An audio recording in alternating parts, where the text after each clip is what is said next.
So A11 is pretty simple, okay? In A11,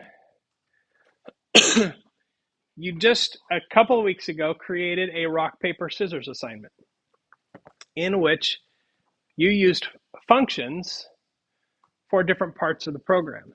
So you used a function to generate the computer's rock, paper, scissors guess. You used a function to to get the user's input.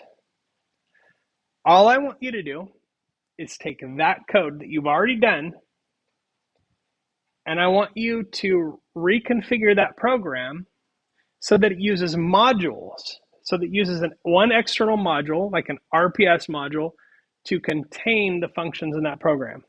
So you're going to take the functions out of that code, you're going to copy them, put them over into a new file, call it RPS module or whatever, and then you're going to import that file back and use those functions from that module.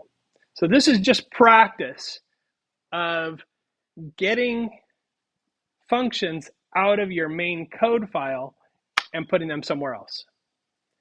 Should be pretty simple. If you finished that rock, paper, scissors assignment and you got it working with functions, the skill that we're focused on here is just taking that existing code, taking the functions out, putting them into a module, and then using them through an import statement.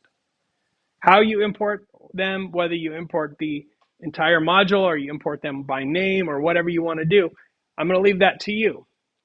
But I want you to get practice in creating a module that has your functions externally and then reusing it.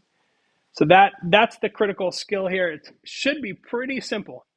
Some of you might have finished it already while I'm talking.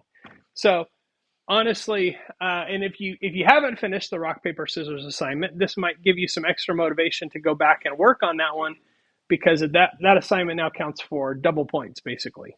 So that is good motivation, I think. And that's it for today. You got plenty of time to work. And hopefully, if you're not caught up, this will give you an opportunity to get caught up. Yes, sir.